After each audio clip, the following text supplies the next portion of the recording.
नमस्कार, मी सौ रसिका राजा केणी, सभापती महिला व बालकल्याण विभाग। मी आजची ही पत्रकार परिषद माझ्या खात्यात चाललेल्या भ्रष्टाचाराच्या थोडासा मला वास आलेला आहे त्याच्या संदर्भात ही आयोजित केलेली आहे।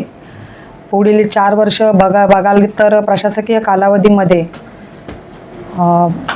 5-6 महिने उलटून सुद्धा ज्या कामांचं ई-टेंडरिंग झालेलं आहे त्याची कुठल्याही प्रकारची अंमलबजावणी आजपर्यंत झालेली नाही आहे। त्याच प्रकारे रायगडमधला एकही ठेकेदार नसून सर्व पुण्याचे ठेकेदार इथे आज मला बघायला मिळत आहेत।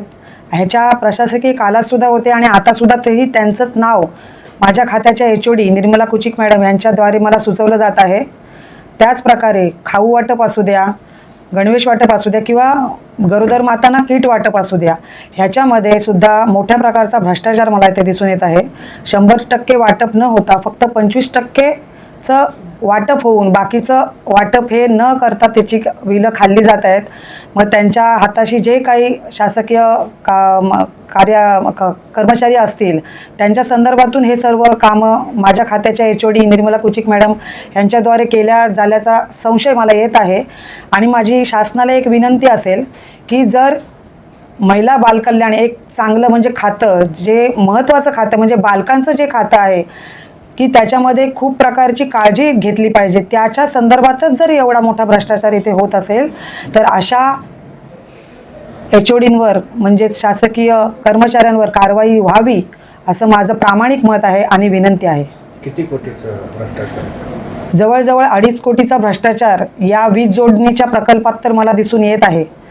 आजपर्यंत अंगणवाड्यांना ही वीज जोडणी व्हायला पाहिजे होती। मे महिन्याचा सीझन गेलेला आहे आणि आता पावसाळा चालू झालेला आहे। ही वीज जोडणी खरं म्हणजे मे महिन्यात त्यांना आवश्यकता होती, ती सगळ्या टेंडरिंग होऊन सुद्धा जर मग ती वीज जोडणी का झालेली नाही हा असा प्रश्न माझ्या खात्याच्या HODना आहे।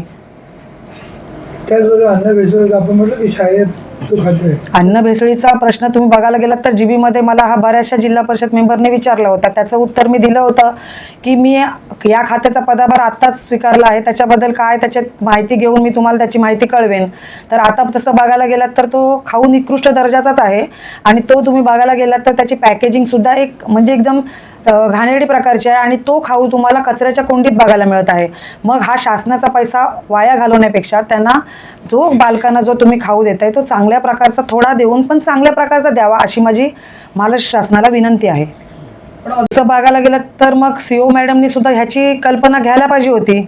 जर ह्या खात्यामध्ये 4 वर्षाचा प्रशासकीय कालावधी होता तर ह्याचा जर तुम्ही म्हणत असाल की COंवर ही सगळी जिम्मेदारी होती तर COंनी ह्या बाबतीत माहिती का घेतली नाही किंवा ह्याचा विचार का केला गेला नाही? कारण हा तुम्ही बघायला गेलात तर लहान मुलांचा एकदम सोज्वळ प्रश्न आहे आणि तिथे चांगल्या प्रकारचा खाऊ तिथे तुम्ही वाटप करायला पाहिजे होतात, मग तो 4 वर्षात का केला गेला नाही असा माझा COनच देखील प्रश्न आहे।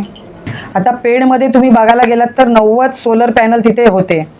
जेव्हा जिल्हा कार्यकारिणीची जेव्हा मीटिंग झाली तटकरे साहेबांनी सुद्धा हा प्रश्न ह्याच्या धरला होता की तुम्ही ह्या सोलर पॅनलची जोडणी का केली नाहीत। सोलर पॅनल आले पण त्यांची जोडणी नाही झाली, ते जोडणी न झाल्यामुळे ते निकृष्ट झाले आणि त्यांचा तेवढा पैसा वाया गेलेला आहे आणि त्याचं बिल त्यांनी खाऊन मोकळे झालेले आहेत।